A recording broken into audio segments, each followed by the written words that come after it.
I'll be there when you're down, when you're losing your crown, till the afterglow, the afterglow.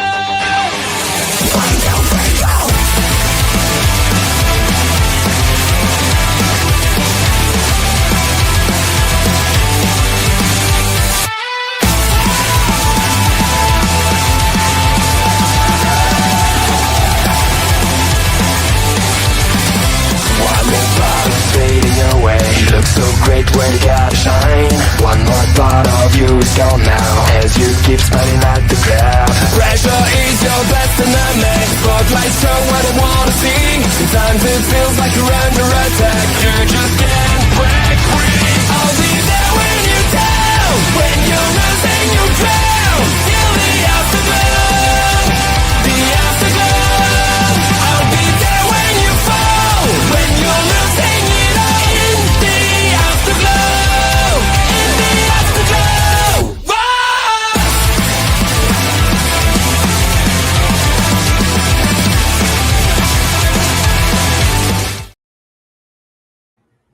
Ladies and gentlemen, it is Friday night. Smackdown Security Detail is the place to be. Montreal, Quebec, Canada is the site of Smackdown tonight. We're just, I've got the live event is about to start thing going on my Netflix right now, just waiting for this show to get underway. There we go. The ident is up and we're ready to roll.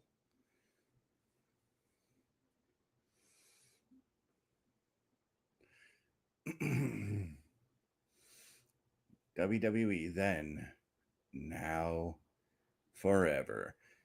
Pete, glad to have you in this house tonight. Hopefully you're looking forward to what is going to be a splendid edition of SmackDown tonight. So far, we've got Cody Rhodes has been announced to be in the building, and he will obviously be addressing his win over John Cena at SummerSlam. John Cena is also going to be in the building too, and he's more than likely going to be there to address what had happened with the Brock Lesnar attack. On top of that, we've also got the MFTs in tag team action. We're not sure which members of the MFTs, but they will be taking on the Motor City Machine Guns.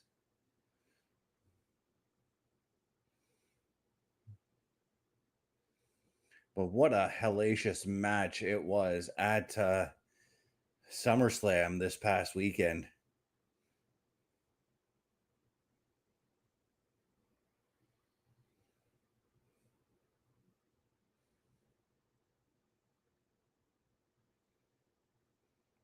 As right now we are looking at the highlights from the match, and we're looking at Brock Lesnar showing up and surprising everybody in the building.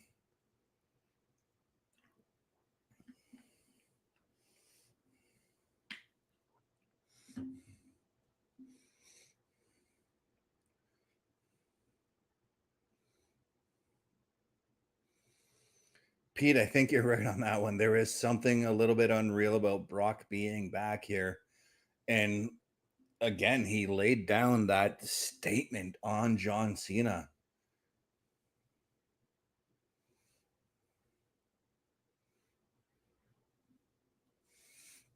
John Cena is making his way to the ring right now, though.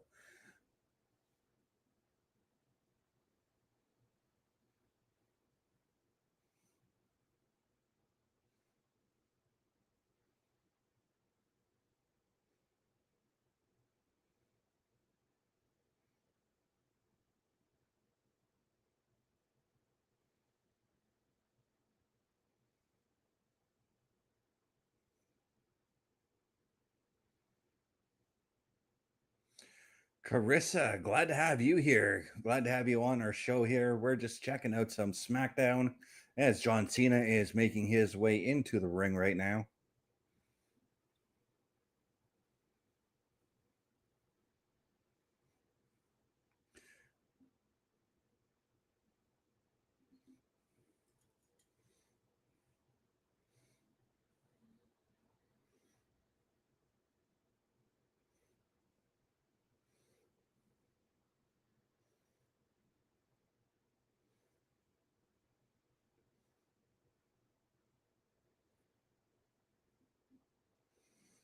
John Cena is in that ring right now.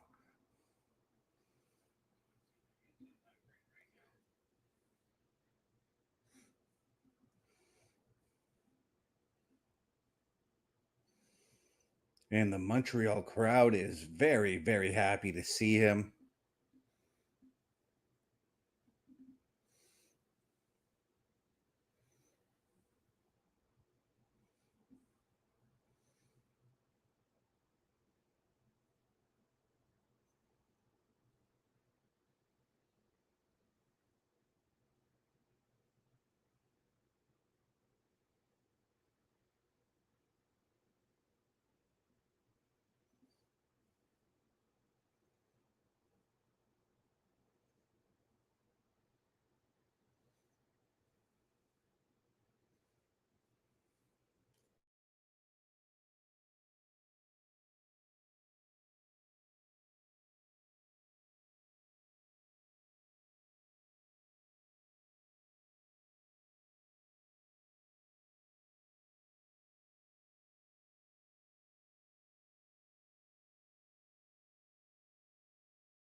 Man, that crowd is just eating this up.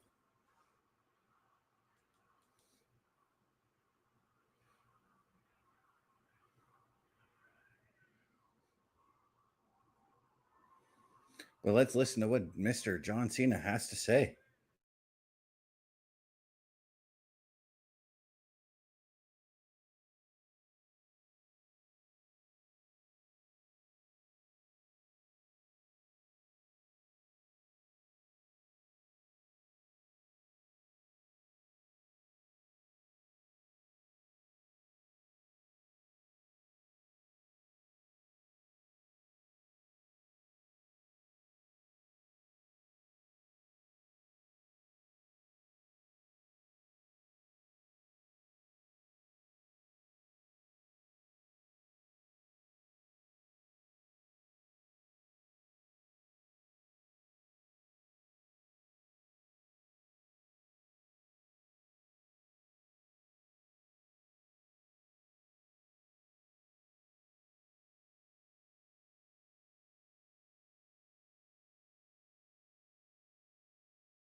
John's got the fan singing the Olay chant that is more famous at Montreal Canadiens hockey games. John is just having some fun out there right now.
Well, now, so Brock Lesnar, John Cena laid out a challenge to Brock Lesnar. Whenever Brock Lesnar wants some, he can come get some, is according to John Cena. And John Cena then laid out an open challenge to everyone else in the locker room to come get some.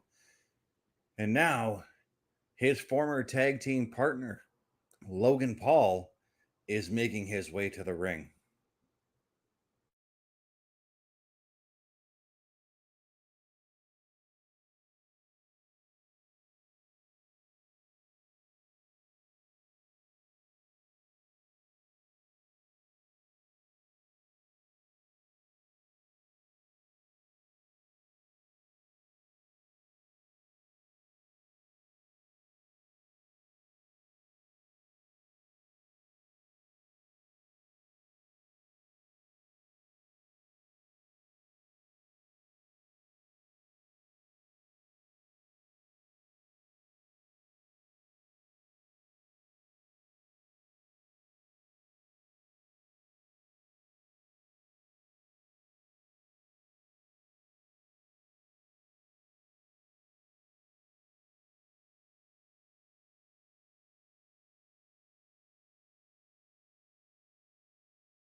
Wow. Okay, so Logan Paul and John Cena, I think they made a match for Clash in Paris, but Drew McIntyre just showed up and attacked John Cena out of nowhere.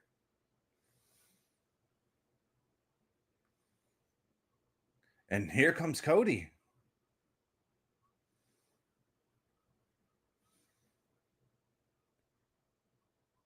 Cody and Drew pairing off with Logan and John Cena pairing off. So now I've got to wonder, maybe at Clash in Paris, maybe it's Drew McIntyre that's getting a shot at Cody, or maybe this is going to turn into a tag match. Let's see here.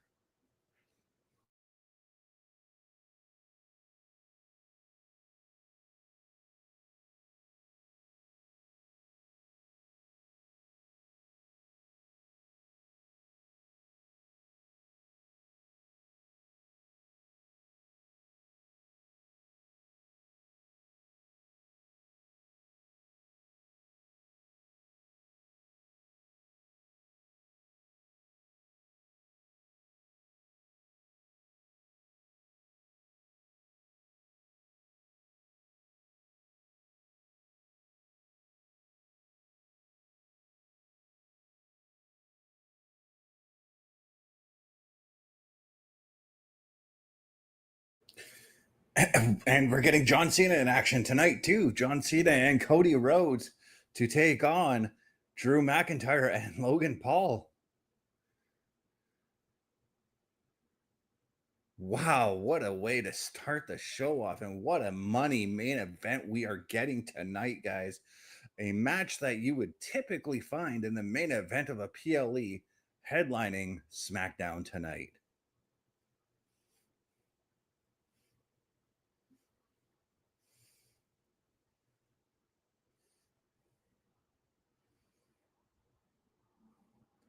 As we're looking at right now, the history of Montreal or WWE Montreal, this is the ninth SmackDown.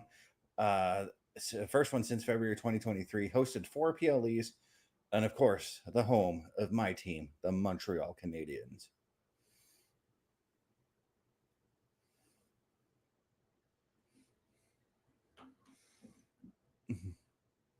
But speaking of teams, here's some information about if you want to join our team at Turnbuckle Affiliation Program. Take a look. A Turnbuckle Affiliation Program is looking for more people. If you have passion level for pro wrestling, sports, videos games, or something else, then Turnbuckle Studios is the place to be. If you have ever wanted to pursue content creation and want to join our team, then we would love to have you. Check out turnbucklestudios.org or contact us by email today because your future is now, and we want you to tap in.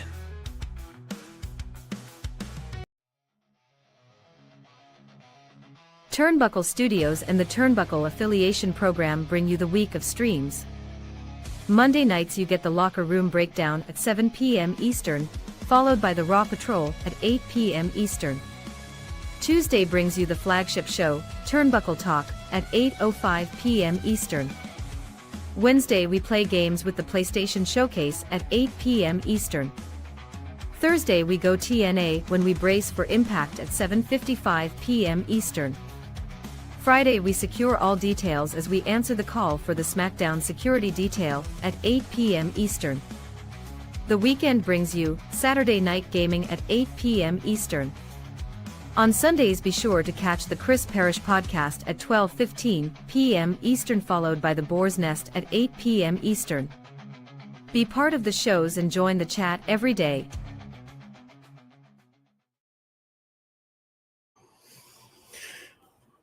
Pete, I think you're right on that one. But yeah, if you want to, saying that tonight Sammy needs to do a run out or something like that. But if you want all the information that I have just shown you for Turnbuckle Studios, all you got to do is head over to turnbucklestudios.org. From there, you'll be able to meet the team, whether it's myself, Chris Parrish, Bubba Duke, OMD, or Cara Carafel. Be able to get all the information you want about joining the Turnbuckle Affiliation Program. Should you want to find some of our latest episodes, turnbucklestudios.org is still your place to go. Coming up next, though, we've got JC Mateo and Talatonga going to be teaming up to take on the Motor City Machine Guns. Wow, this is a great way to start off to continue the show with coming off that hot promo between John Cena, Cody Rhodes, Drew McIntyre, and Logan Paul.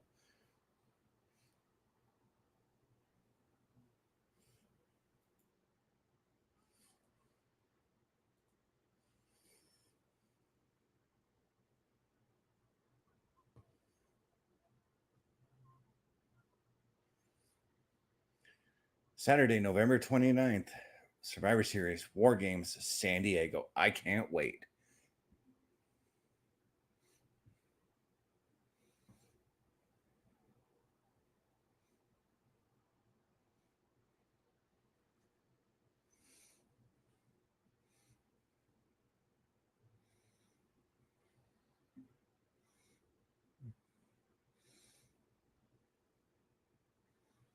But I honestly cannot wait for Clash in Paris, as, like I said, it does seem like our first match has been announced for that show, that being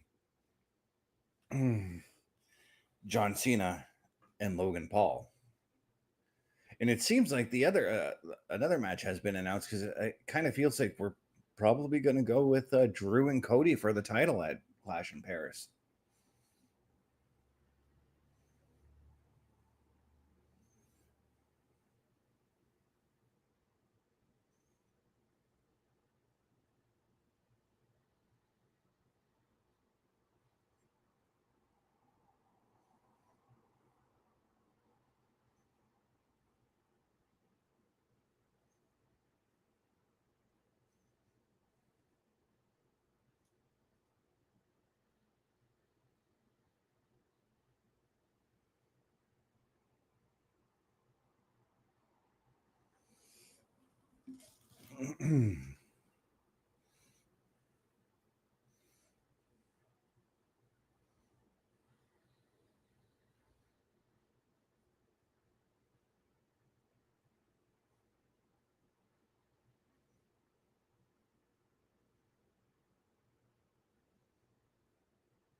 Right now we're just looking at the "We'll Be Right Back," which is a little bit weird for, us here watching on Netflix up here, because usually we'd be seeing something like, I don't know, something with the Motor City Machine Guns chilling out in the ring, or we'd be seeing the Bloodline making their way to the ring, or the MFTs making their way to the ring.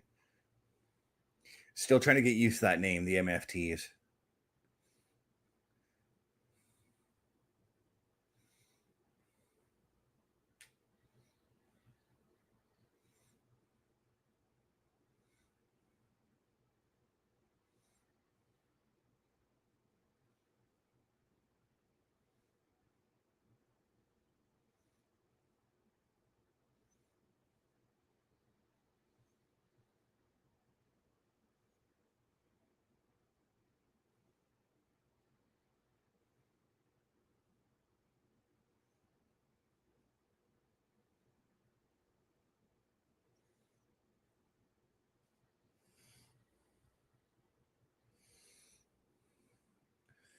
All right, we're coming back. We're about 10 seconds out here.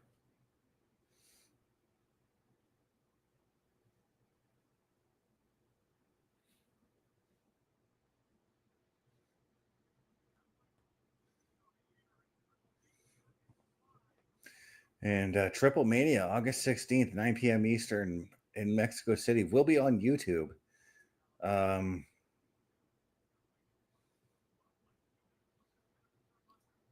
As far as I know right now, it doesn't look like there will be a PLE patrol for that show.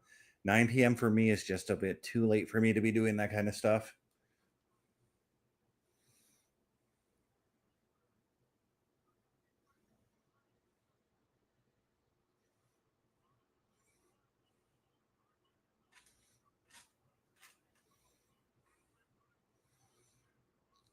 But we are looking at what just took place in that ring with that opening stuff with John Cena, Cody Rhodes, Drew McIntyre, and Logan Paul.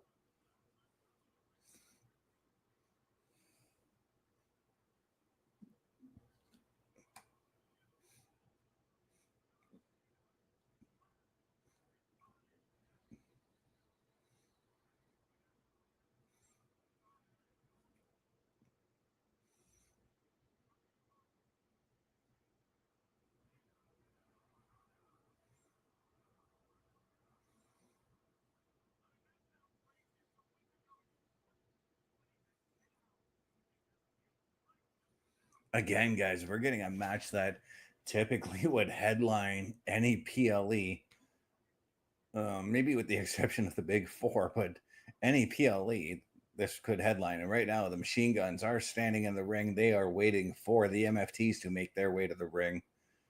That, of course, being Talatonga and JC Mateo.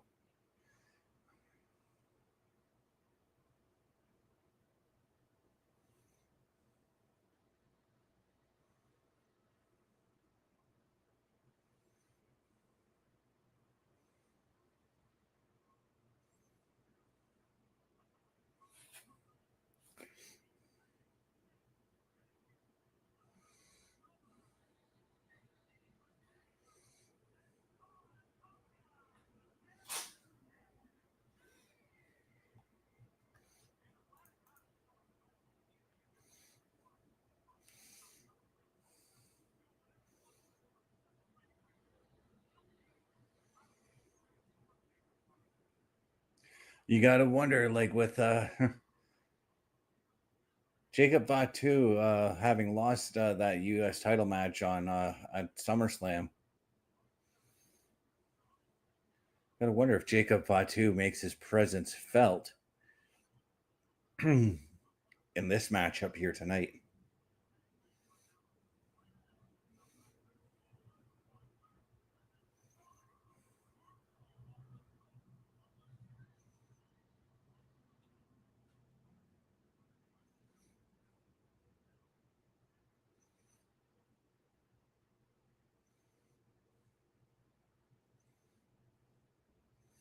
But as you're looking at the machine guns, you can see they're taped up, they're battered, they're bruised from that TLC match. So this match could very well go in favor of JC, Mateo, and Talatonga.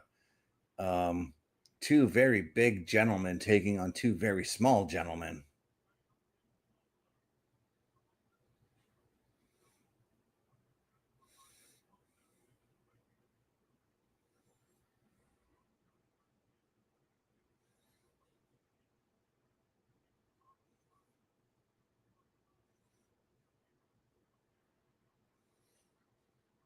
And I think this is what we need from the machine guns out of this match is consistent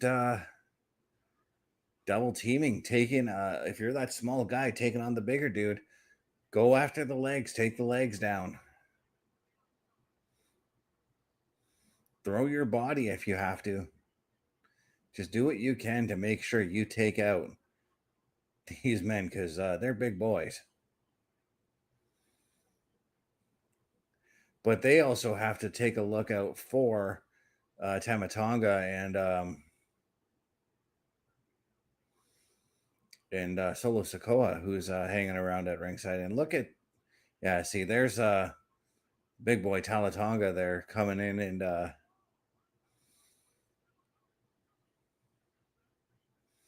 taking out Chris Sabin. As anybody who's doesn't have Netflix premium in the US at least, you guys have gone to commercial break, and right now we're just taking a look at Solo just kicking back with the US title over his shoulder here. Jason Mateo's got Alex Shelley in the ring.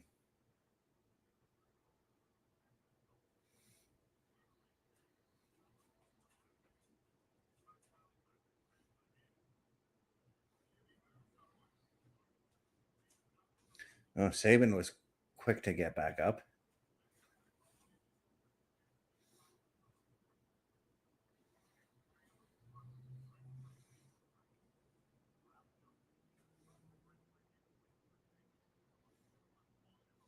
But right now, Alex Shelley is in a lot of trouble right now as he is trapped in the corner of Mateo and Talatonga there. The size of Talatonga, man. He is a big dude.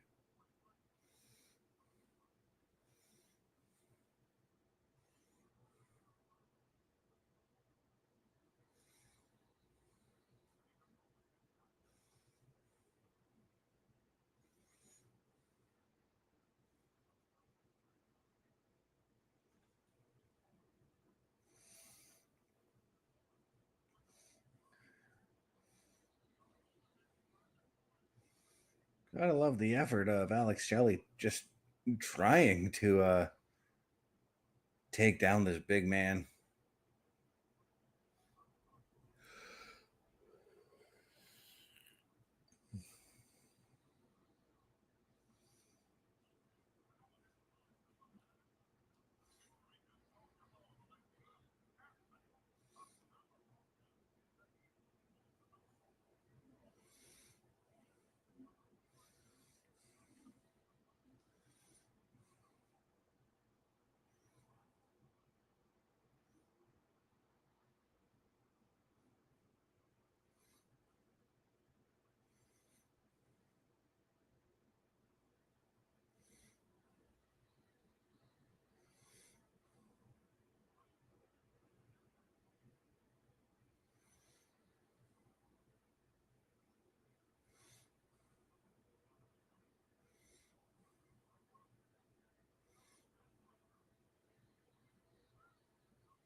But Alex Shelley's just taking a punishing beating right now in that ring. I've gotta ask, like, what is it gonna take for Shelley to get out of this predicament right now as Talatonga's got a huge bear hug locked in and is just squeezing away at those ribs and just tossing him around like he's a rag doll right now. Alex Shelley is in a lot of trouble right now.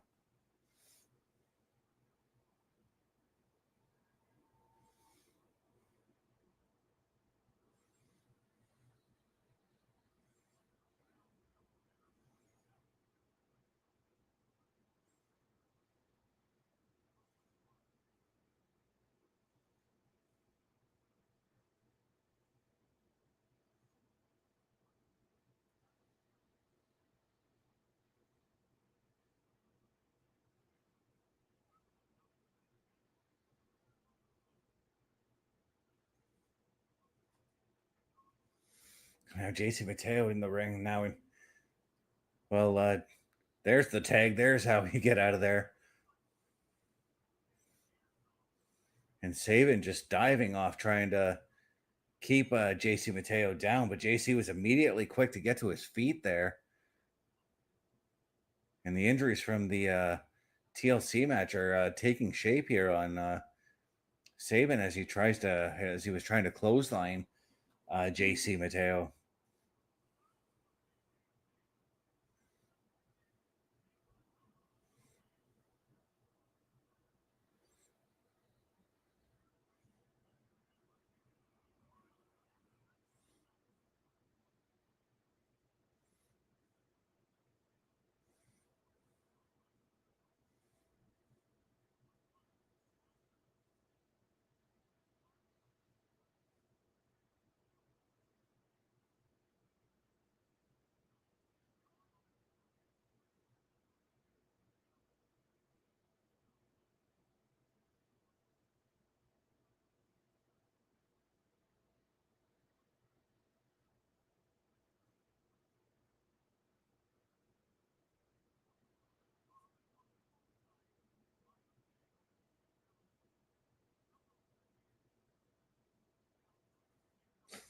Man.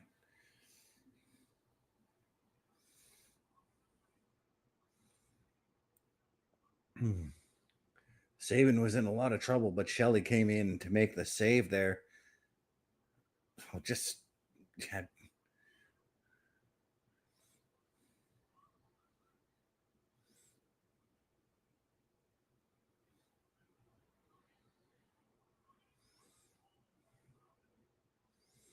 I think this is going to be it for the machine guns here.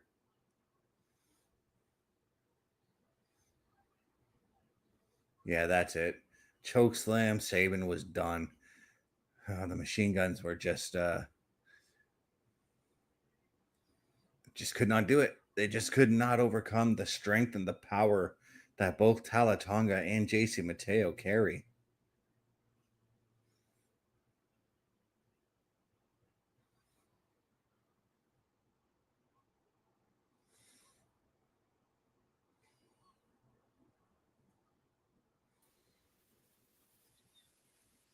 And Mr. Parrish is in the house. How is it going? Not too bad. How are you? Oh, not too bad. Not too bad. Just about to enjoy Solo promo here. Yep. I wonder who is going to interrupt him.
I had the strongest feeling it was going to be Sami Zayn. Yeah. I feel it's too predictable when they go to Canada that they do this stuff. I mean, WWE, if you're going to go to Montreal and you want to use Sammy, just make sure it's his effing show that goes there, man. It's not that hard. Right? I mean, Raw's going to be in Quebec City on Monday, so I mean, they could have just done this there, essentially. Well, yes and no. Mm-hmm. This is why I go back to saying, like, if you're gonna have get people on other shows, you just need that little lazy backstory of like, oh, the general manager agreement that, hey, for one show, Sami Zayn's gonna be on SmackDown, and maybe LA Knight will be on Raw. Boom! You could have fixed that with what happened on Monday to what happened today. And it could have been done in like the Instagram things that you send me that talk about the matches. Could have been done simple as that. Just yeah, just little online stuff. Mm-hmm. It's easy. But no. And Pete did mention that Sami Zayn was going to show up tonight. Yeah. Hello, Pete. How are we doing today?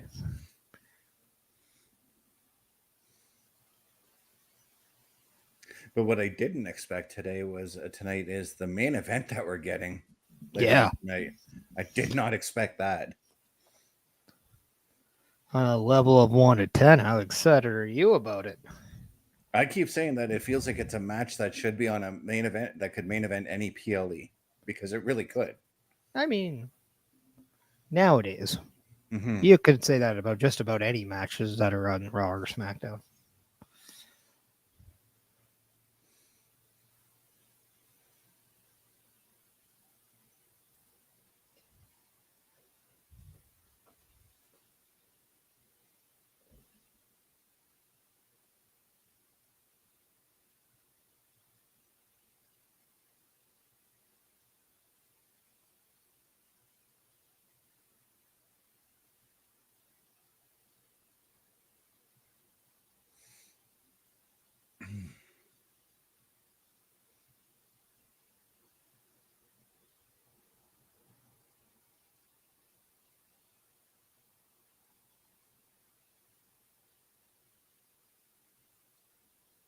And based off that main event,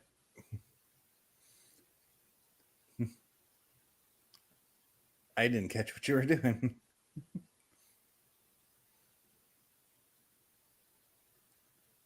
I can't hear you for some reason.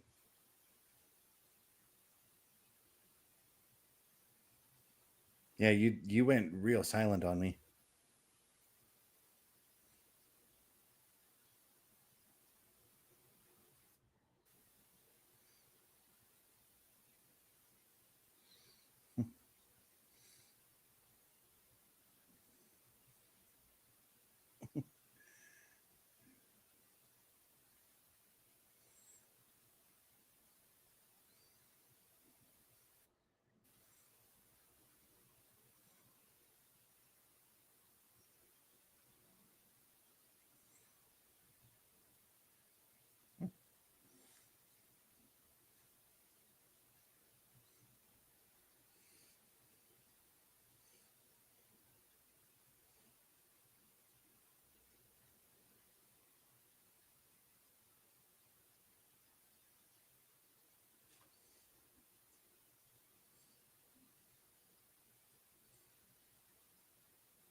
I still can't hear you. That's weird.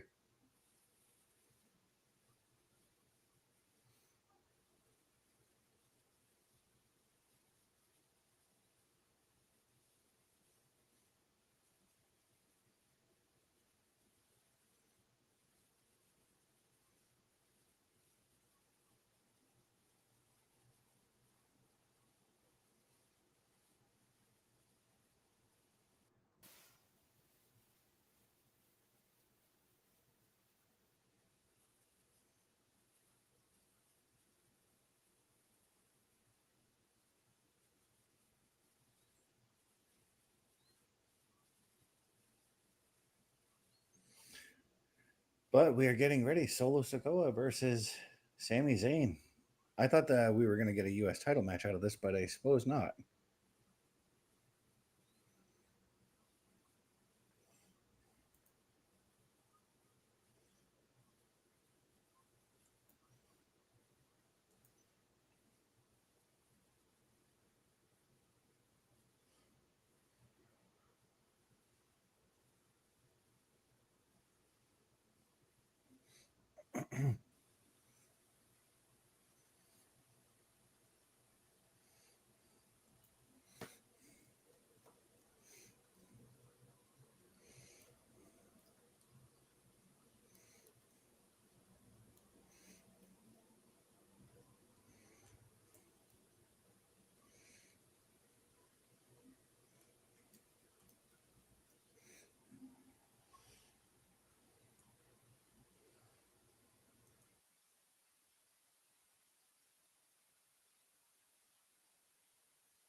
But right now, Solo Sikoa just, well, Sami Zayn now just pummeling on Solo.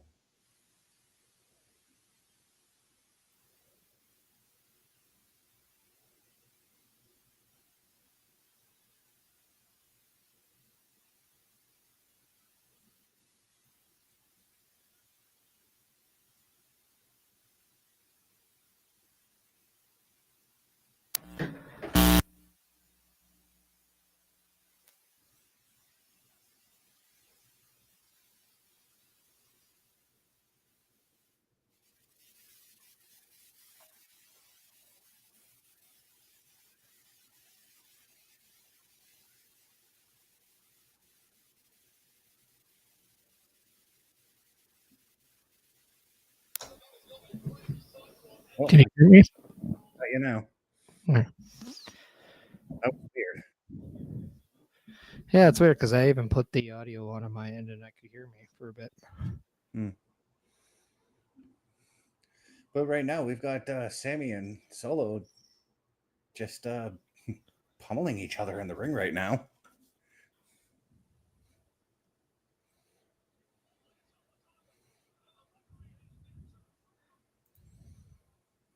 Yeah, you have to wonder that Jimmy Uso and maybe even Jacob come in to help out Sami Zayn. Oh yeah, because I 100% expect the other MFCs outside to try and get involved in this match somehow. I mean, we already had the big man Teletonga doing it. Mm-hmm. And what a dominant performance they had against the Machine Guns. Yeah. Just before. I'd have to wonder if the Machine Guns are almost heading out of SmackDown because I just can't understand why they were taken out of the title picture. So, like, being out of champions and then really not being fully back into that picture. Yes, they were competing for the titles, but they never really seemed to ever be a favorite. Mm-hmm. And it seems like they're what's the right word? I feel momentum was lost. Yeah, I was gonna say, and I kind of feel like that they could be priming them for a run at JD and Finn, perhaps. I would 100% do something. Just give me like maybe a trade, like War Raiders for the machine guns or something.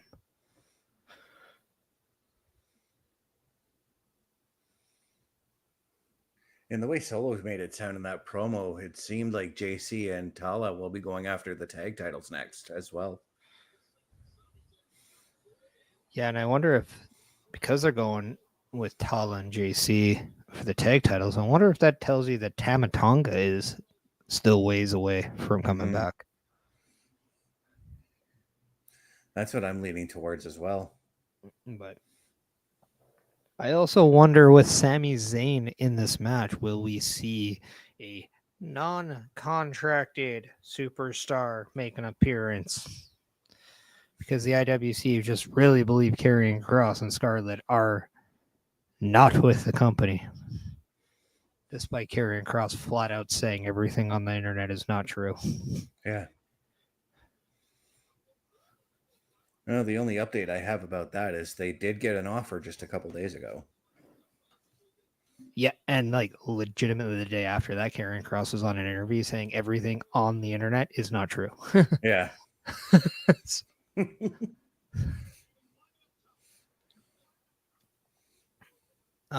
At the opinion that if one of his major angles was him being mad that everything of his contract was leaked, why would they even test those waters with this one? Right? And then why would Paul Heyman go on Ariel Helwani's show and compare him to Stone Cold Steve Austin?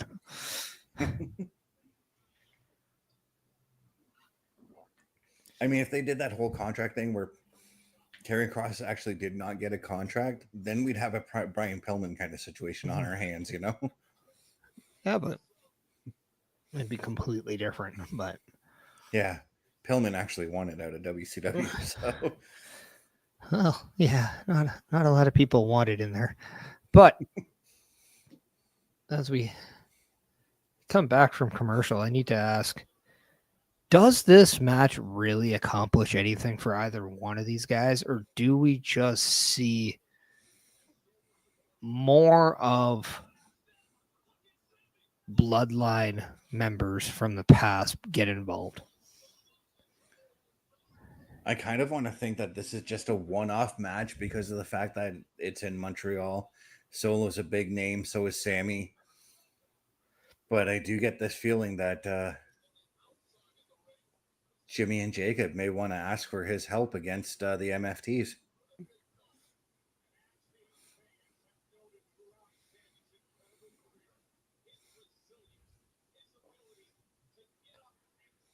I have a suspicion that if LA Knight's going to spend more time on Raw than SmackDown, we might see Sami Zayn spend more time on SmackDown than Raw. Mm-hmm. They could just be trading places. Because I just had this strange feeling that this could all be building towards War Games.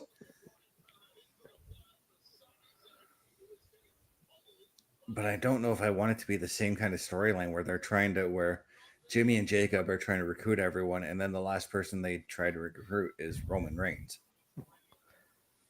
Not gonna lie, I don't want to see the bloodline at all in War Games. I want to see maybe the Judgment Day kind of be the focal point this time around. Mm-hmm.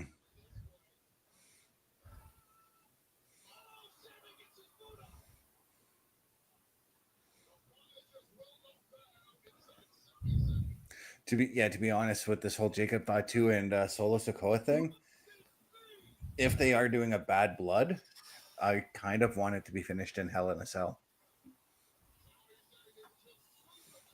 I just don't understand like why you would go to Hell in a Cell right after a steel cage.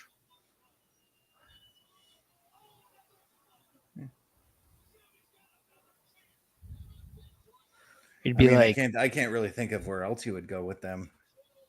It'd be like, hey, you just had a ladder match. Now let's do a TLC.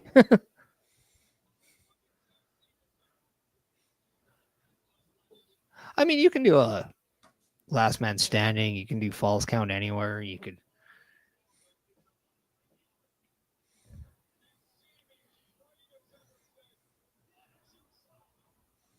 I mean, always do a good old fashioned street fight. Mm-hmm. I quit match. It'd have to be some kind of match though, where like the rest of the MFTs are banned from Woo. ringside. And wow, okay, Sammy takes the win there. That has to put Sami Zayn in line for a U.S. title shot now. I would have to agree there.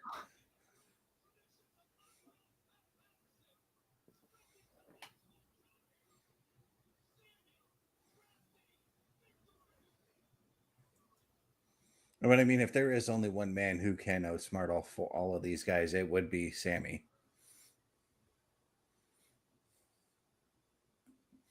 I mean, when Sammy broke away from the bloodline, how many times was he fighting every single one of those members off, right? I think the single fact that there is no emotion in the ring from all four of those guys is concerning to me. Mm-hmm. P coming in send falls count anywhere.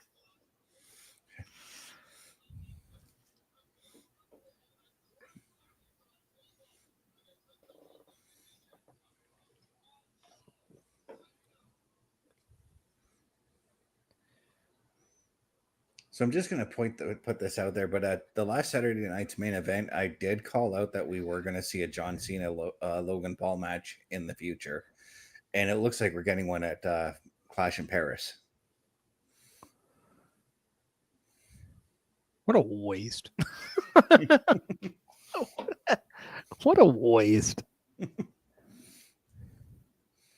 So you're telling me one of John Cena's last 4 to 5 matches is going to be Brock Lesnar and Logan Paul? Like, why?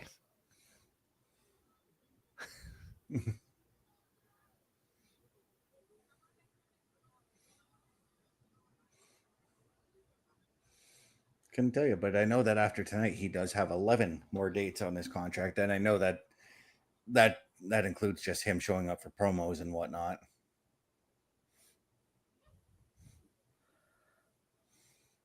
Well, people, if you need help understanding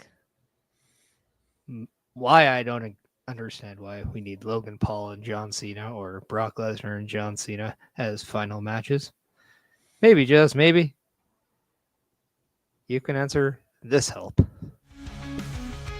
A Turnbuckle affiliation program is looking for more people. If you have passion level for pro wrestling, sports, video games, or something else, then Turnbuckle Studios is the place to be. If you have ever wanted to pursue content creation and want to join our team, then we would love to have you. Check out turnbucklestudios.org or contact us by email today because your future is now, and we want you to tap in.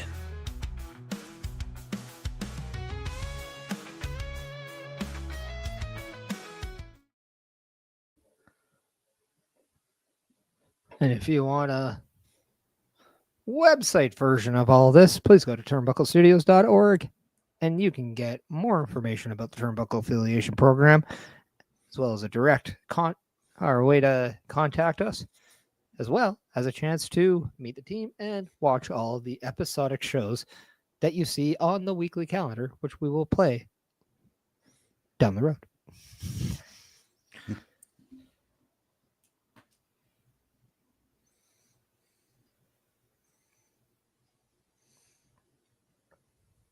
It also seems to me that I'm betting Drew McIntyre is going to be the next one to challenge Cody for the title as well.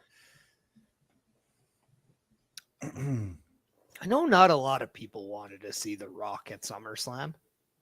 Mm-hmm. But instead of Brock Lesnar showing up, could we have just gotten Drew McIntyre beating down Cody Rhodes? You know what? I would have been fine with that. And maybe even John Cena. And hear me out. Maybe he does John Cena first. Mm-hmm. Because I said this before, and I said this, I'll say this again. What if Brock Lesnar is just Dwayne Johnson's punishment because John Cena didn't do the job that The Rock asked him to do at Elimination Chamber? And because he turned his back on The Rock, well, now there's a punishment in Brock Lesnar.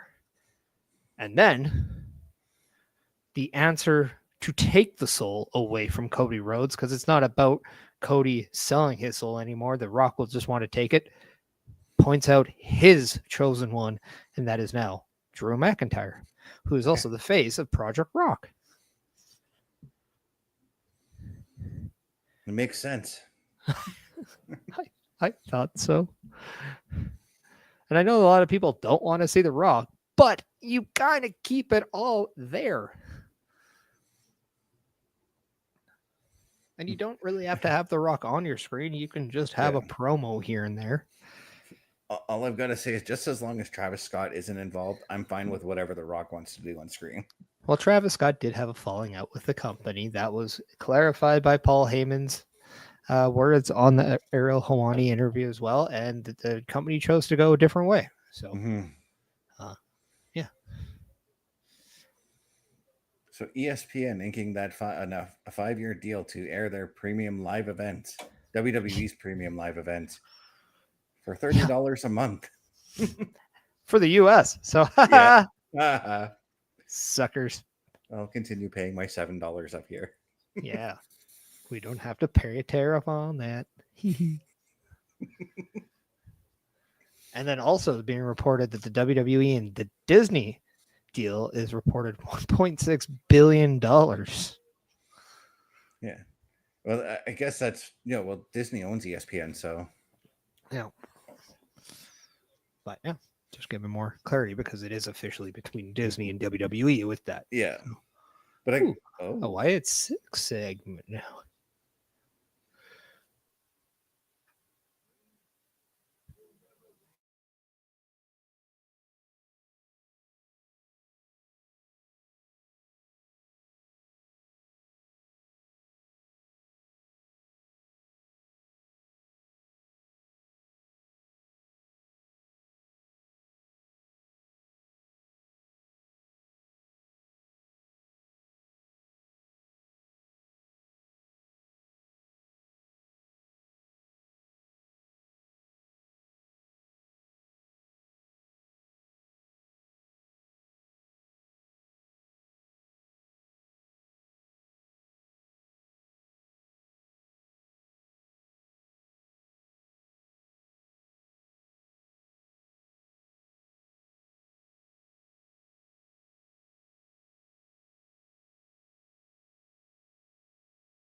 Yes, Pete.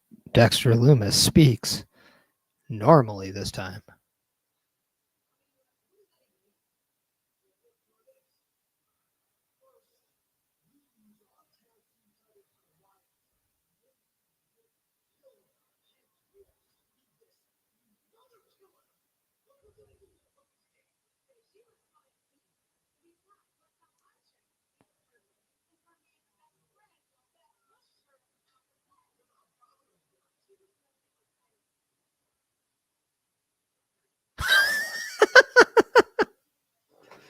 Gargano takes the ice from his wife and puts it on his own chin.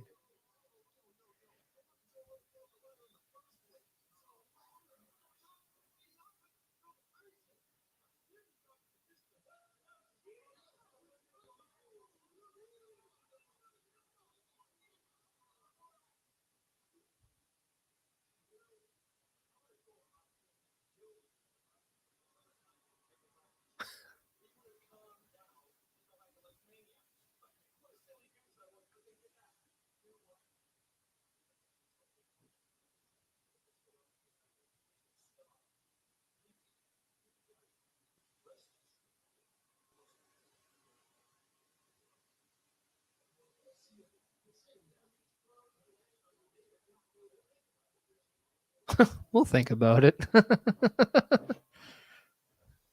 Yes, Pete. Silly goose.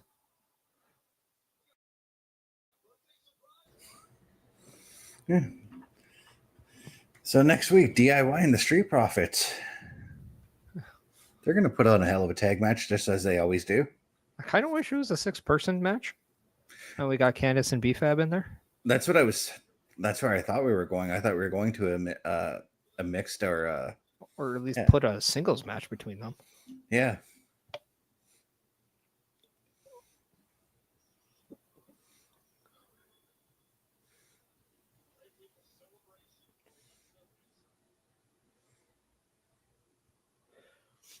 But I do want to say, now that we are kind of getting more of a darker side at the Wyatt Six, I do think this is the right move to have them more of a villainous group opposed to a fan favorite group. I think it gives them a lot more freedom to do what they originally set out doing.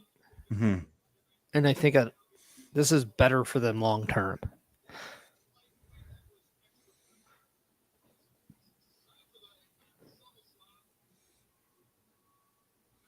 What have we got in the ring right now? It's a birthday celebration.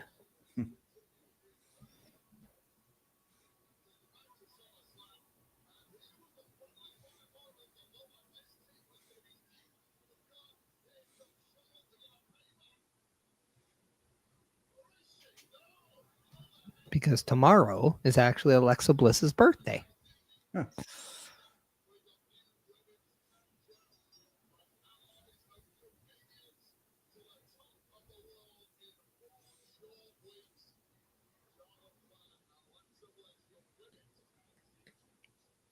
Now, as we hear from Charlotte, I do want to say this. The fact that they put the tag title on Bianca was a great way of taking Bianca away from the title situation that really made it more fresh when she went back in. I think they're doing the same thing with Charlotte, and I think it's a great move. Yeah.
Charlotte, I'm scared.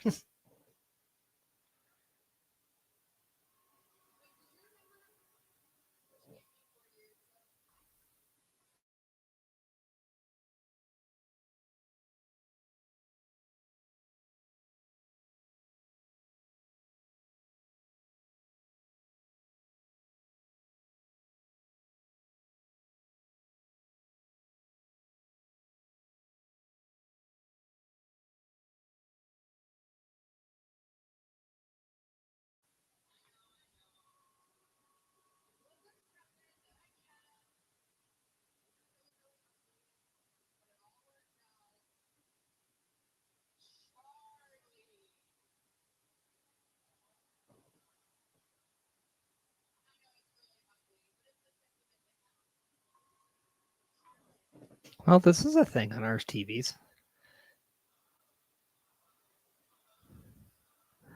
Pete, we know what happens to cake. Nobody eats it, and it's a damn travesty. Because cake rocks the body that rocks the party, okay?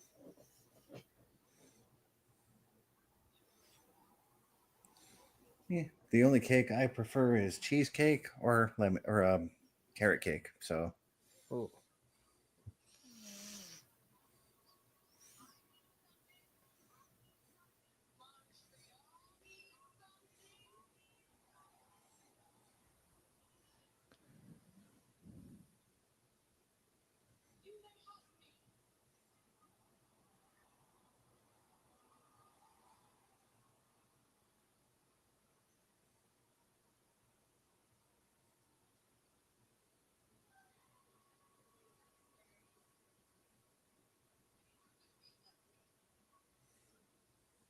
This Yeah, is very awkward. I was gonna say this segment's kind of falling flat for me, not gonna lie.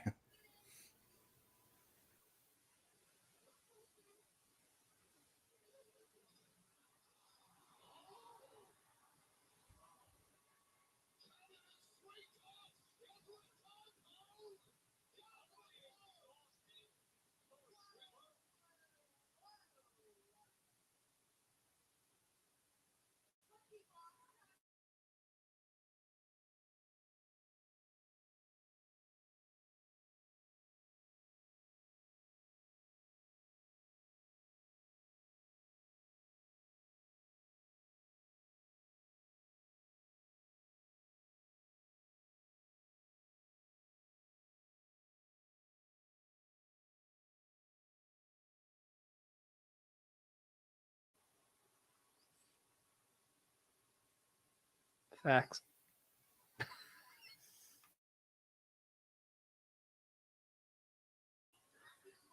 Let's also take this in. She's a Canucks fan.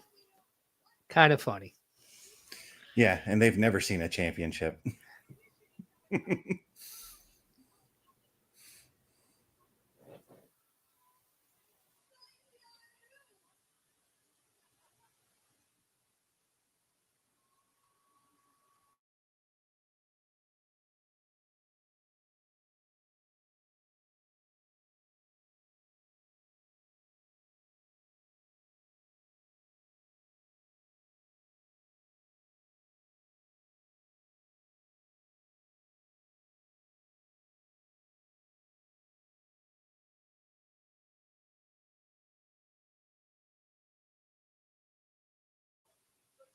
What the hell does that referee have on his sweater? That's what I was gonna ask. A bow tie?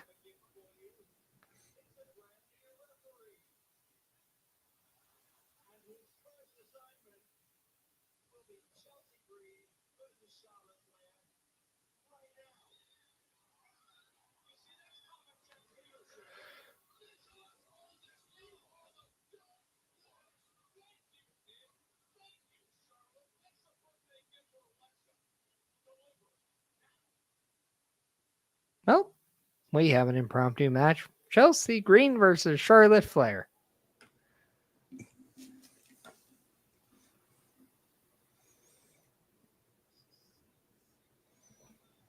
I think this is going to lead to the Secret Harvest getting a tag title shot somewhere down the line.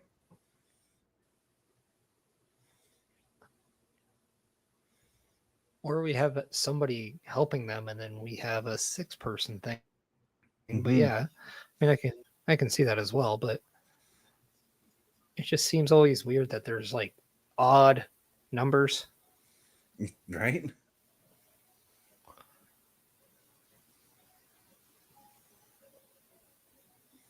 But I guess we'll never learn what the hell that bow was on that referee. He was the gift. Oh, Nick Aldis said he had a gift, and that is a new referee. And a gift has a bow on it. I guess yeah. I don't know. That whole segment What kind just of fell freak show flat. gifts did you get at your birthday party? My gifts literally like came in bags. So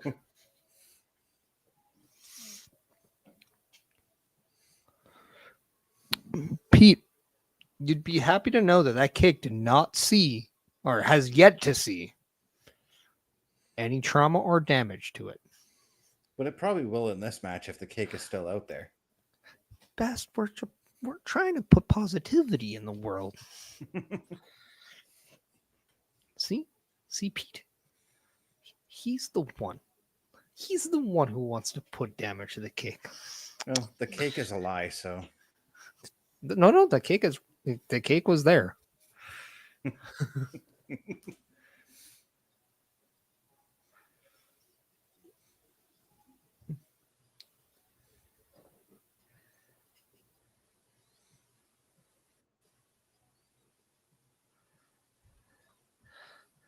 But you know what isn't a lie? Our great content that we have every week. yep. So how about we show you what you can expect every week here at the Turnbuckle Affiliation Program on Turnbuckle Studios. Let's do it. Turnbuckle Studios and the Turnbuckle Affiliation Program bring you the week of streams. Monday nights you get the Locker Room Breakdown at 7 p.m. Eastern, followed by the Raw Patrol at 8 p.m. Eastern. Tuesday brings you the flagship show, Turnbuckle Talk, at 8:05 p.m. Eastern. Wednesday we play games with the PlayStation Showcase at 8 p.m. Eastern. Thursday we go TNA when we brace for Impact at 7:55 p.m. Eastern. Friday we secure all details as we answer the call for the Smackdown Security Detail at 8 p.m. Eastern. The weekend brings you Saturday Night Gaming at 8 p.m. Eastern. On Sundays be sure to catch the Chris Parrish podcast at 12:15 p.m. Eastern, followed by the Boar's Nest at 8 p.m. Eastern. Be part of the shows and join the chat every day.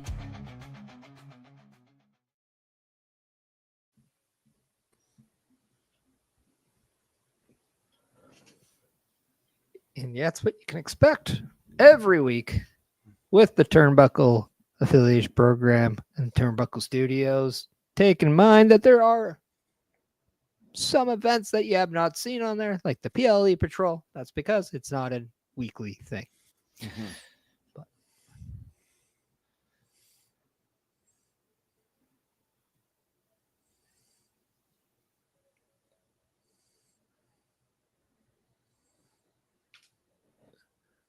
I also wonder if we will see maybe a former set of champions be active tonight, and that is Judgment Day's Raquel Rodriguez and Roxanne Perez, and maybe their issues with the new champions aren't exactly over. Yeah, because I still got the vibe that even if they had their rematch on Monday, I still got that vibe that they weren't that nothing was settled there. And Nick Aldis is just a very busy man tonight.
I see this not lasting more than a week.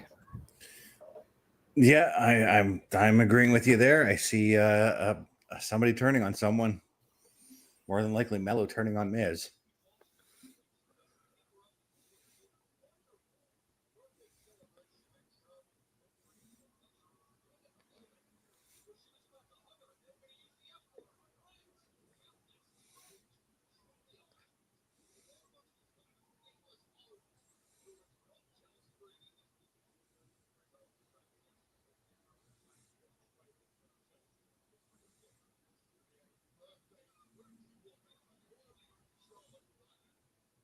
Oh, the cake has been rescued. I don't see it anywhere at ringside. See, despite all of your bad omens. Yeah. Hey, what can I say? I'm not a fan of cake, so.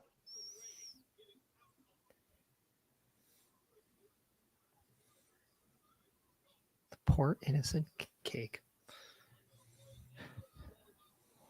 Just want to let everybody know that Best Opinions on Cake does not devalue everyone else's. We here at Turnbuckle Studios appreciate getting cake. Okay, I should rephrase that and say I'm not a fan of certain cakes because, like I did say earlier, I do like cheesecake and I do like carrot cake. Ah, you're a cakeist.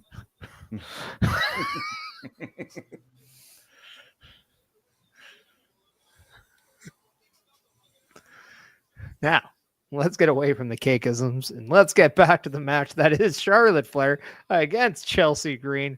As a beautiful crossbody was executed by the Queen.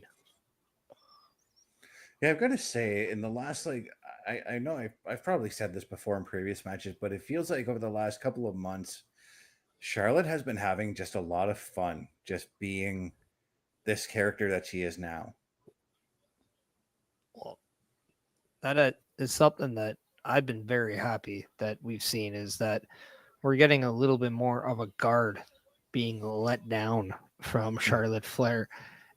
And I think the fans are appreciating it, because I think there's a lot of people that wanted to see more Ashley in the character of Charlotte than just 100% Charlotte.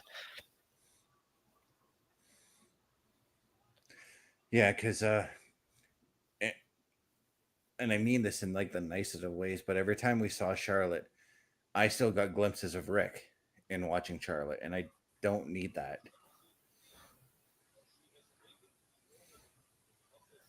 Yeah, I can't say I got that, but I was just tired of seeing that egotistical B word as a baby face.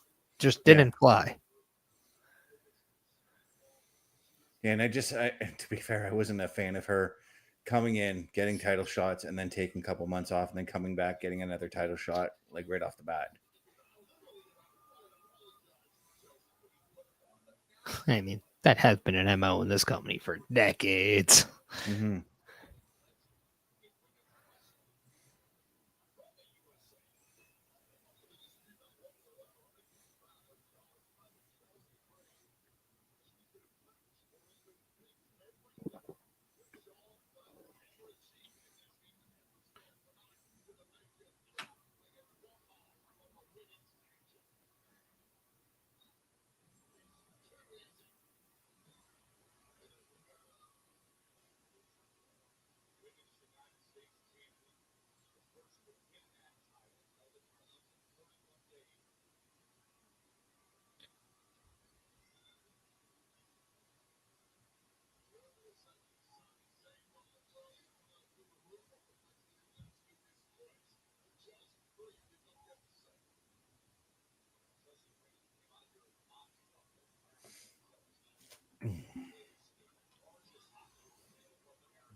WWE Heatwave, Sunday, August 24th, streaming globally on Netflix. And you said there will not be an NXT watch party for that, right? I will not be doing one. However, Bubba Duke maybe. I don't know. Normally Sunday nights do fall for the Boar's Nest, so all I know is I will not be doing one. I will be returning from Ontario that day.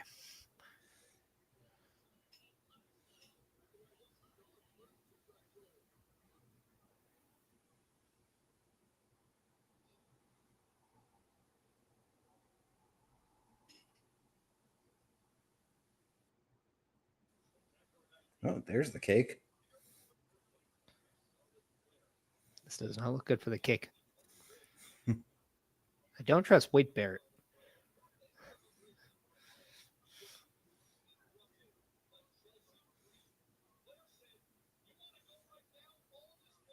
But I do have a feeling Chelsea Green is going to be wearing a lot of this cake by the end of the night.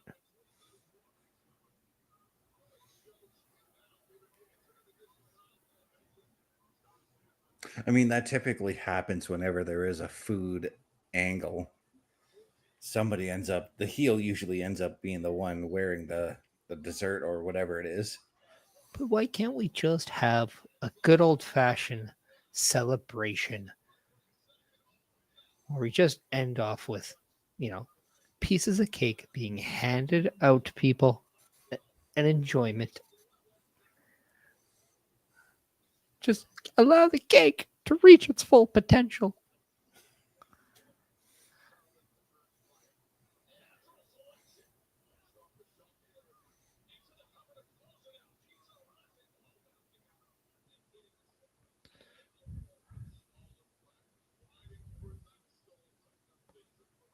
As we have a competitive match here between Chelsea Green and Charlotte Flair. Chelsea Green is not in the driver's seat, as she did manage to escape a natural selection from Charlotte, but Yeah, she's still looking worse for wears, though. yeah.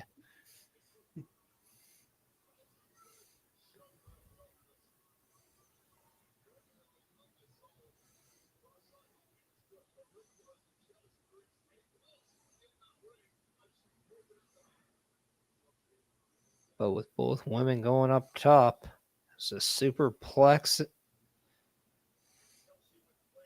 in our future. Yes, it is. Yes, sir. A rare some reason- superplex done For by some Chelsea reason- Green. Yeah, for some reason, I was expecting Charlotte to reverse that.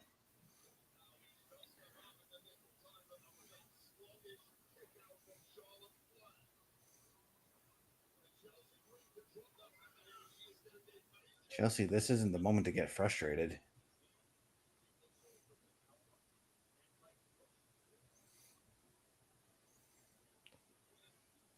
Well, the cake is coming into the action right now.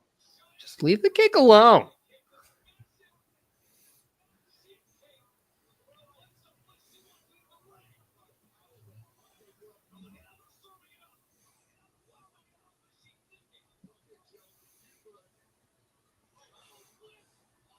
So Alexa Bliss is finally coming to her senses and protecting the cake, or at least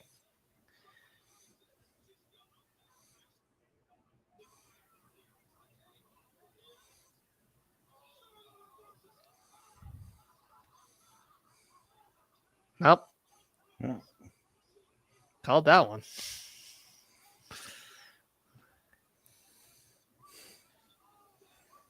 She got all that cake. No, there's a couple sides.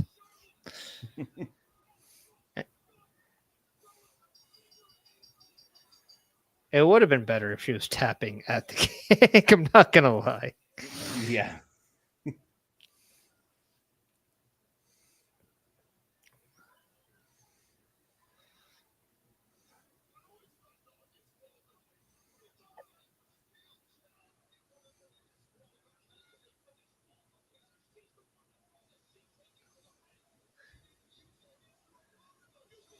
Just out of curiosity, does the new ref get any of the cake? I think I kind of would, just as an initiation. I'd smush the cake in his face.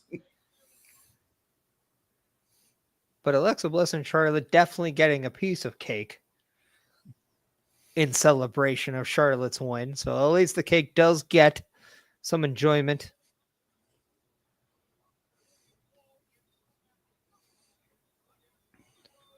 I mean, Chelsea got a face full of cake, and then it was eaten in the way it should be. Yeah. But we did wonder who was going to come to the aid of Charlotte Flair and Alexa Bliss as the number games were against them. And, well, the cake stepped up. The cake stepped up. So, cake, good for you.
A lot of blue being worn tonight.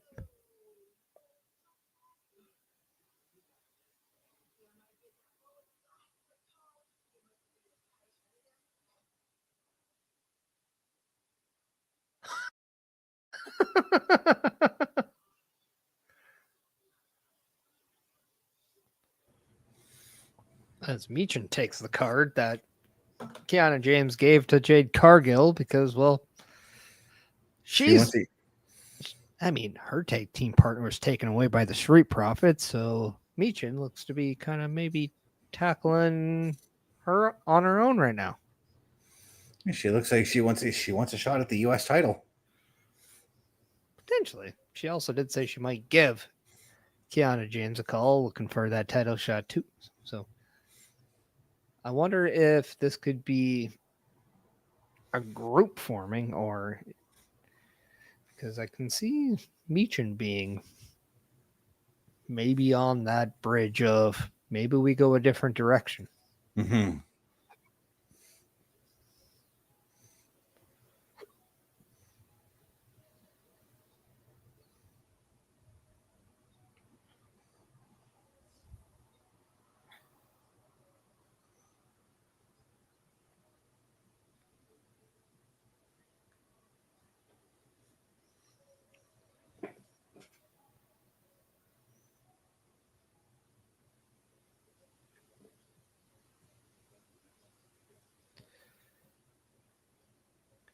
So as we near towards our main event, which is that tag match between Logan Paul, Andrew McIntyre versus John Cena and Cody Rhodes, what do you expect we're going to get out of this? Are we going to see another win for the tag team of Drew and Logan, or do we have Cody Rhodes showing a little bit of dominance as your new undisputed WWE champion?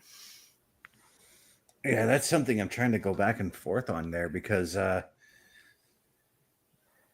want Drew and Logan to be strong going into their respective matches at Clash in Paris, but at the same time, Cody just won the title, so I kind of would like to see him have a bit of a dominant moment. Oh, this might be the perfect time for Logan Paul to get that 1, 2, 3 on Mr. 17, John Cena. I don't think I'd be opposed to that outcome. No, because again, that still leaves Cody strong because Cody's not the one taking the pinfall.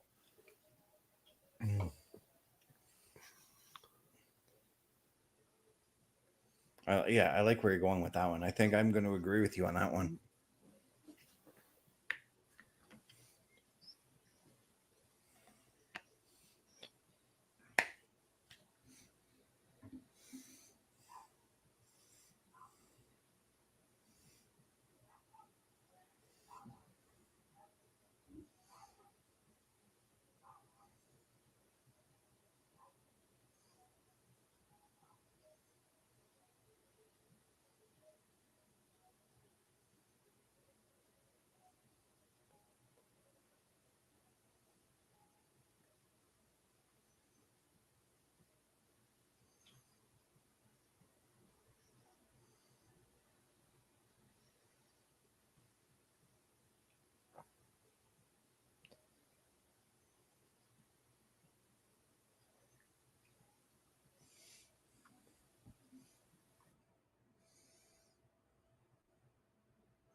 And John Cena on the cover of People magazine.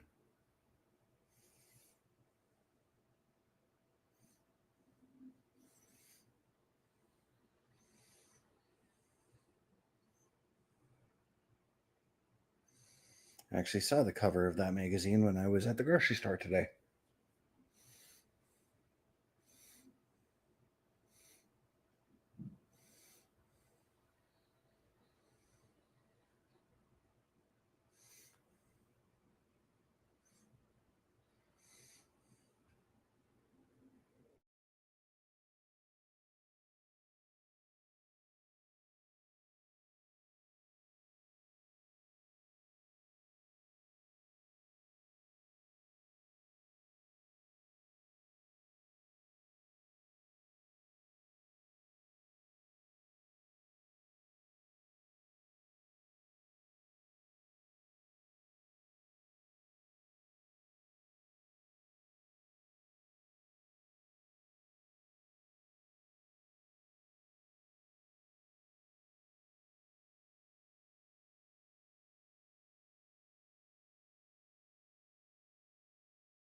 I mean, wouldn't you rather have John Cena and R-Truth go after the tag titles than Logan Paul and John Cena? I kind of do want to see that.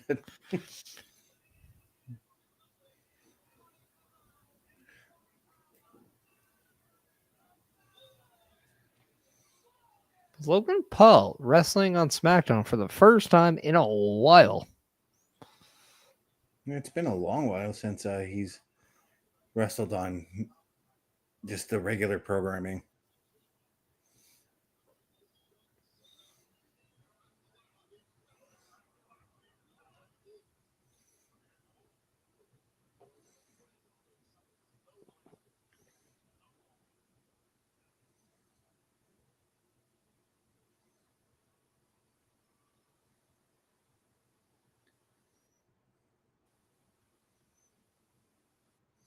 That Aleister Black promo, though, that happened just before the John Cena one, though, I kind of I think that we're going to be seeing Damian Priest and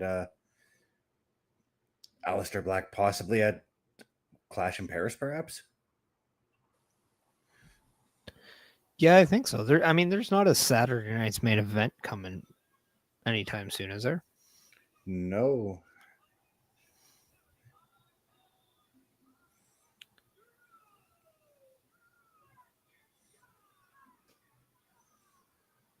And if there is one, I got to believe that the next one's going to be like in October or sometime around there.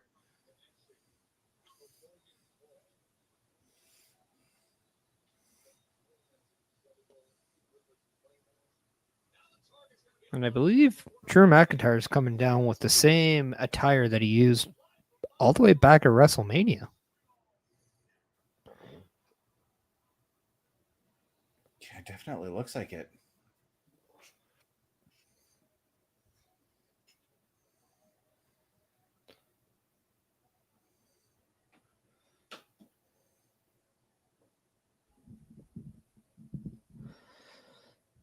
But as we head to what could be our final commercial, why don't we take the time to replay both our ads and calendar just for everyone for the final time tonight?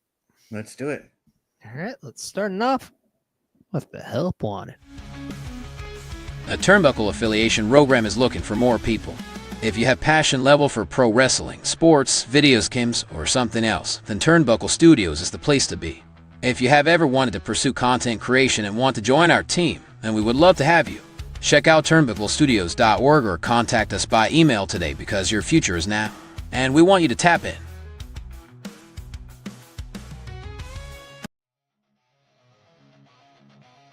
Turnbuckle Studios and the Turnbuckle Affiliation Program bring you the week of streams. Monday nights you get the Locker Room Breakdown at 7 p.m. Eastern, followed by the Raw Patrol at 8 p.m. Eastern. Tuesday brings you the flagship show, Turnbuckle Talk, at 8:05 p.m. Eastern. Wednesday we play games with the PlayStation Showcase at 8 p.m. Eastern. Thursday we go TNA when we brace for Impact at 7:55 p.m. Eastern. Friday we secure all details as we answer the call for the Smackdown Security Detail at 8 p.m. Eastern. The weekend brings you Saturday Night Gaming at 8 p.m. Eastern. On Sundays be sure to catch the Chris Parrish podcast at 12:15 p.m. Eastern, followed by the Boar's Nest at 8 p.m. Eastern. Be part of the shows and join the chat every day.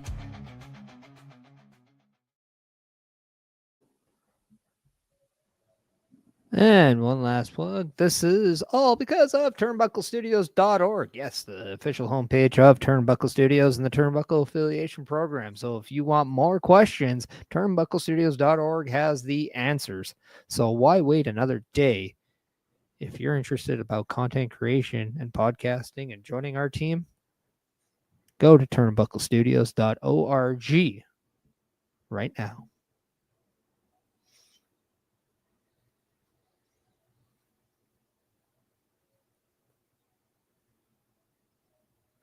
So we have Clash in Paris streaming on Netflix for us Sunday, August 31 with a 2 p.m. Eastern time, 11 a.m. Pacific time.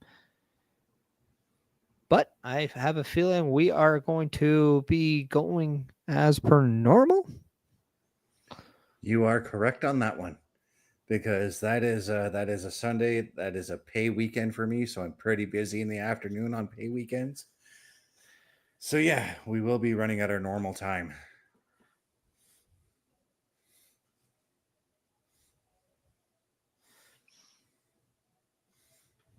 Then I am assuming that has been completely cleared with the boar's nest as well. I will be talking with Bubba about that schedule. Yes. So we'll stay tuned, people. We will have a lot more about that because we do know that it is a conflict of shows, but we will be having some coverage. Yeah, and just to keep everybody in the loop, for Triple Mania, there will not be a PLE patrol. Just that 9 p.m. time slot is a little bit too late for my liking. So it will give me some great on-flight entertainment, so I appreciate it. yeah. Oh, I'll be watching the show, and that day, Saturday Night Gaming will be broadcast a bit earlier, so I can watch the show.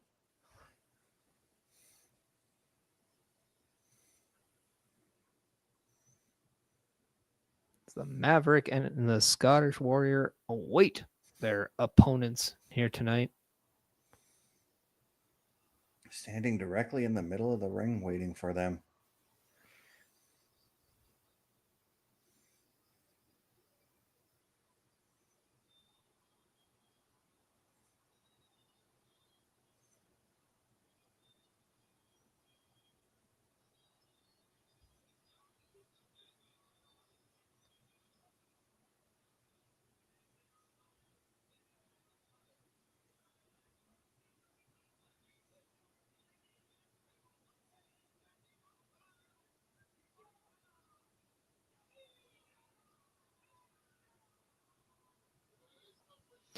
The last time Logan Paul and John Cena were in a ring together, they were partners. Now they are opponents in a tag match. And come Sunday, August 31st, they will be clashing in Paris as they go one-on-one against each other.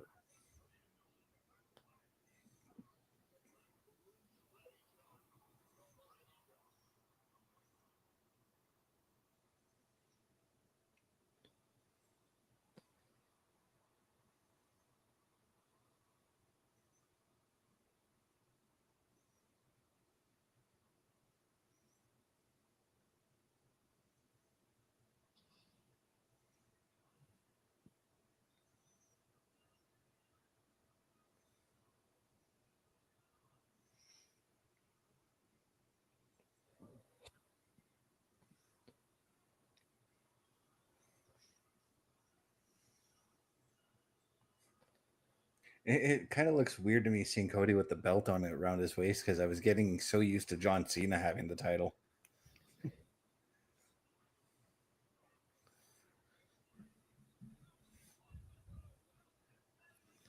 Well, I'm kind of glad this is a time now where we were able to make that, they were able to make that transition back, and we're able to kind of remember John Cena now for, you know, what he is, and that is an icon. And I really didn't want to see the whole year be around John Cena, the champion.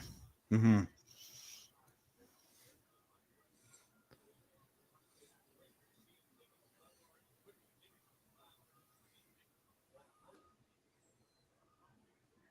And again, I'm still with you on this whole Brock Lesnar thing, because I'm at that point with John Cena's run. There's 11 days remaining after today where I want to, where I want to see him start taking on some of the newer guys and giving them the spotlight after their matches. And Brock Lesnar's not that guy, obviously. Well, I mean, he does have the Logan Paul match, which I guess is kind of fits in that category. But I mean, John Cena does allow some say in this as well, and I wouldn't say I'm against it. Mm-hmm. It's just knowing that we have that limitation. it's something that I've already seen in the past. This is not something as a viewer that I'm going to be completely needing to see. But if you were going to give me, say, Chad Gable versus John Cena, or John Cena versus, I don't know, Braun Breaker or Gunther, or maybe even Carmelo Hayes, I'd be a little bit more, all right, I'm a little bit more wanting to see this. Yeah. Just because it's fresh.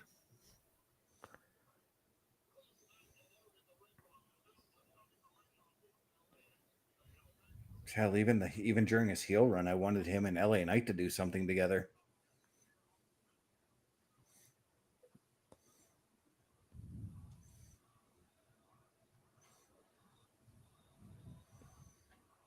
But I do see where they're going with this whole Brock Lesnar thing, because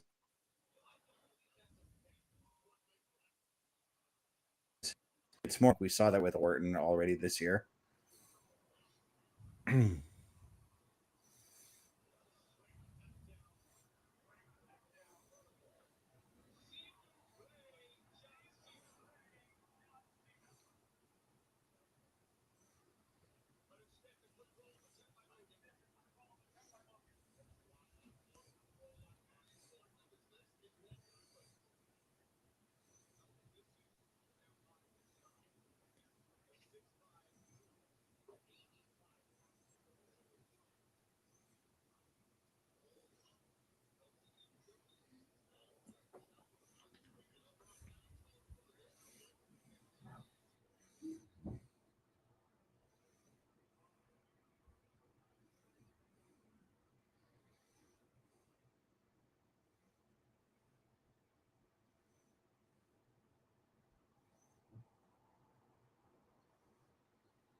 Is Drew right now just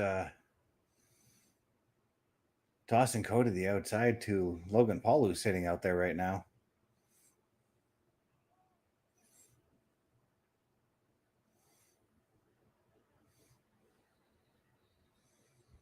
As the camera totally missed what Logan Paul did to Cody on the outside. We're going to see it probably right now in the in this replay. Oh, took him down with a clothesline.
Now that we are past SummerSlam and we are gearing up for the Clash in Paris, I do wonder if a draft is coming. I do think it would be a warm welcome. I know a lot of people might look at a draft and be like, "Oh, why?" But I do think this would really freshen up the landscape of each show.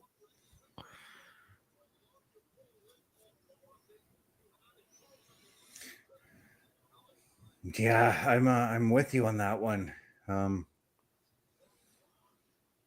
I've been racking my brain with trying to figure out like who would benefit from these moves. Obviously, the Motor City Machine Guns would benefit with a move over to Raw because they could help bolster the tag division over there. I would like to see some fresh contenders on the SmackDown side for the tag titles too, now that I think about it.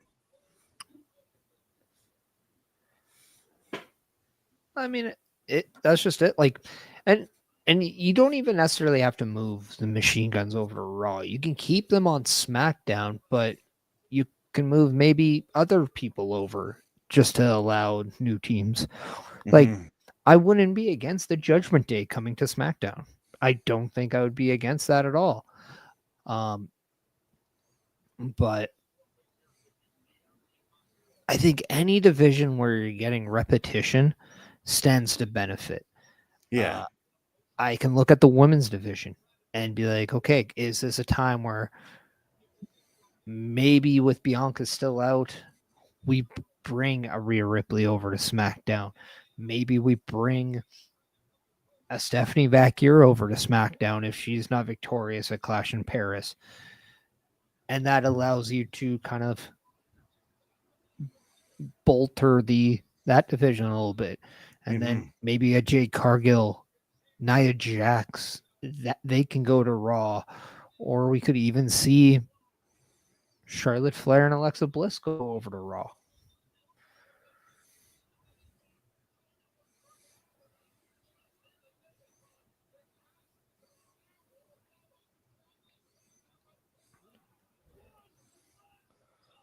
So I'm looking at, I was looking at the past Clash pay-per-views, Clash at the Castle, or yeah, both Clash at the Castle pay-per-views, which apparently they fall in line with the Clash in Paris name as well. If Drew McIntyre is the one that gets the title shot against Cody, this would be the third Clash in a row that Drew has had a title shot. Yep. But his third time the charm. That's right, because he did lose to Roman Reigns and he lost to Damian Priest.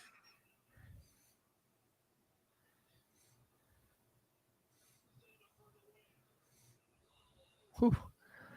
John Cena hitting his iconic comeback and an attitude adjustment on Logan Paul, but Drew McIntyre breaking that up. I was going to say he ran a little bit awkward for that for his finisher there, but Cody, I get why now.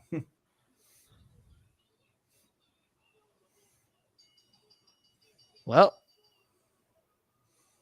that's one way to end the match.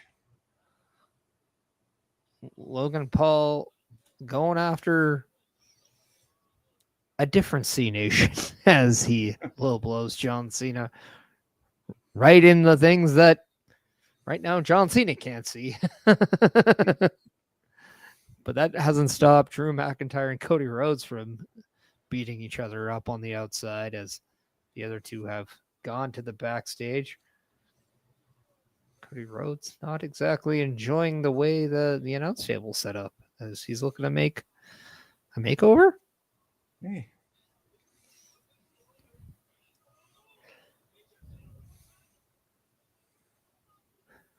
I would not want to get hit with that title at all. Oh, me neither. I mean, look how thick those plates look on them. So many just edges. Right?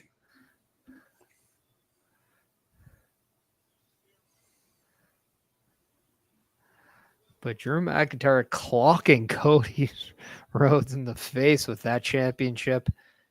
Now, looking at it, I don't think it's a secret that Drew McIntyre wants to be champion.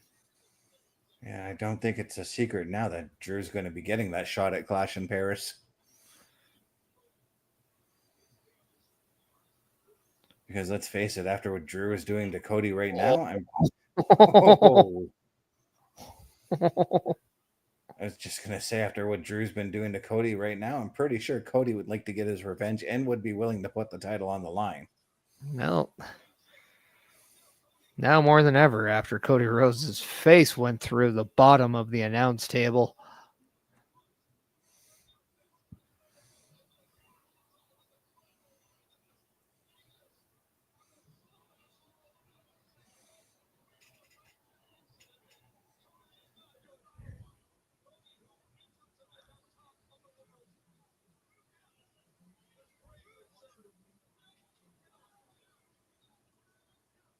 as we head off the air with Drew McIntyre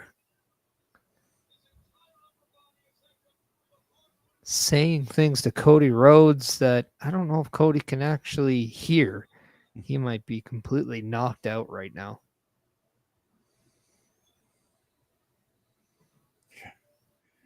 Well, that was a great addition to SmackDown. Definitely a great way to kind of just say, hey, SummerSlam's in the past, Clash in Paris is in the future.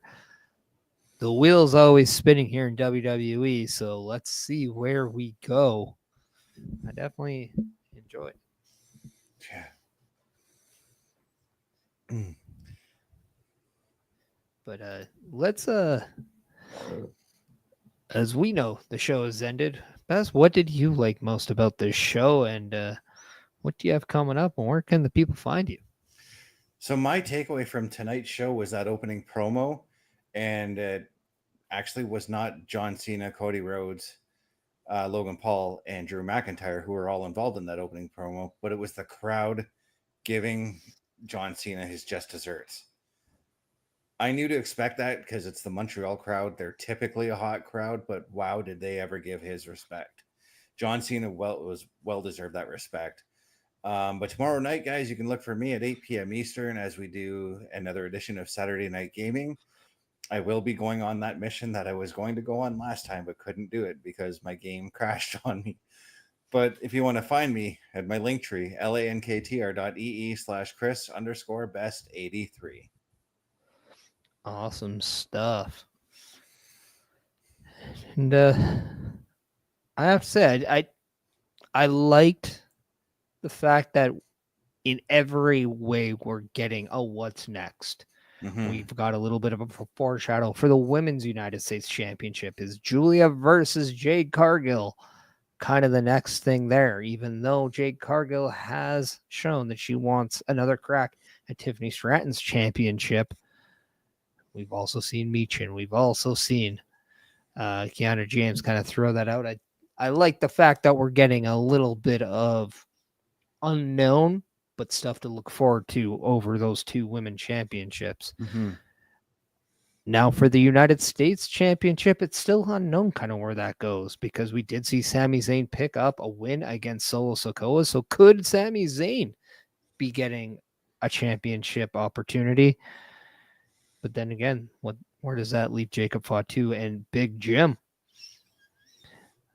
We know that the tag team championships are definitely a hot commodity with now the MFTs. Are they the ones next in line? Solo Sikoa thinks they are, but we'll see because we now know that DIY and the Street Profits go head-to-head next week. Mm-hmm. So with all the championships and then obviously the big one there with Cody Rhodes and Drew McIntyre, that looks like a cakewalk to go into Clash of Castle. But my MVP goes to the cake because how can it not? Played a big factor in the Charlotte Flair Chelsea Green match, and it was enjoyed by everyone but that guy. Hey, I enjoyed the match. I just don't like cake. That's all.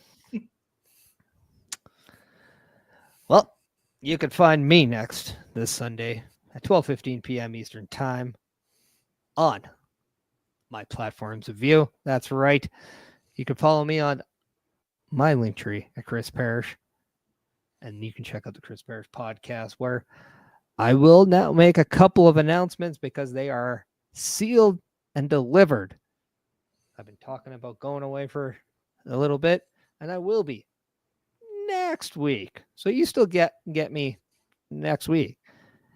But look forward to the Chris Parrish podcast as I have 2 interviews set up. That's right. We got part 2 with Kamikaze as he talks about a plethora of things, even more, maybe power bombing his grandmother. So you definitely want to check that out. And then we got the movement expert, former NFL, CFL, NFL Europe player, Nick Hanna, joins the Chris Parrish podcast. So make sure you want to check that out. Those will be playing on August 17th and 24th. So that is what I have going on there, Mr. Best. Back to you. Well, since OMD's not here, I'll take the reins and say, in the immortal words of one Carl Carafel, the world's a scary place. Take care of each other. I'll be there when you're down, when you're losing your crown, till the afterglow, the afterglow.